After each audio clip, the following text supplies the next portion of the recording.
This morning, a man is dead after being arrested by Minneapolis police, and video has emerged online with many people upset about how officers handled the situation. Rob Olson is live. He's at the 3rd Precinct this morning with the latest. Good morning, Rob.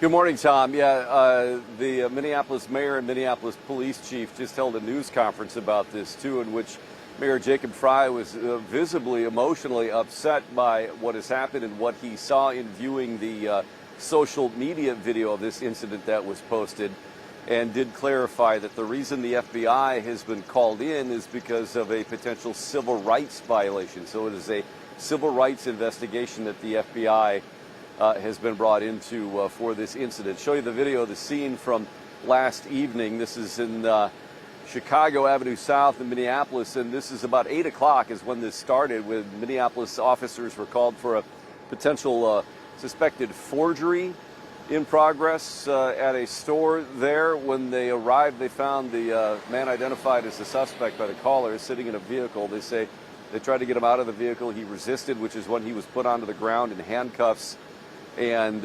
restrained. He had trouble breathing and then went unresponsive, transported via ambulance, died at Hennepin County Medical Center.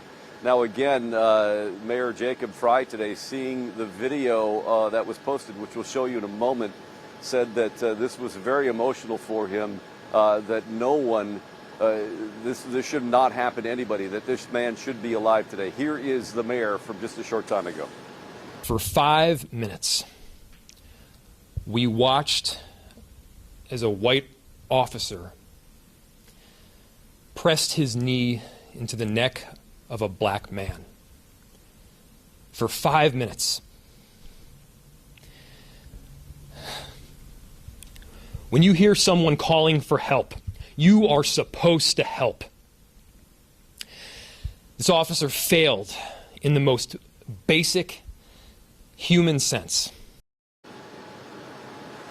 So that is the basis for the investigation, but also the FBI civil rights investigation. The video posted to social media, to Facebook, overnight of the incident by a bystander, now tens of thousands of views, attracting a lot of attention, not for really what you see, but what you don't see, which is what the mayor alluded to, which is no one responding to this man's cries for help. As he's held down to the ground, an officer kneeling with his knee on the back of the man's neck. He says that he cannot breathe.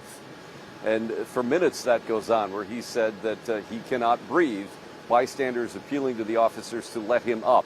He then goes unresponsive, at which point bystanders are also calling for the officers to check on his well-being and his condition, to take his pulse, but they continue to hold him there with the knee to the back of the neck until an ambulance arrives. And again, he would be pronounced dead at HCMC a short time later. So again, this is the investigation that's going on. This is the outrage that is happening in the community, and the reason for the FBI's involvement is to see whether there's a civil rights violation here that caused this man's death at the hands of uniformed Minneapolis police officers. Now, there is a protest scheduled for 5 o'clock tonight about this, and the mayor said that he fully supports people's right to protest, to have their voices heard, but in the midst of the COVID-19 pandemic as well, he urges everyone to do so in a safe manner, to make sure that social distancing practices are followed. Protest, get your voices heard, but do so with public health in mind. Back to you.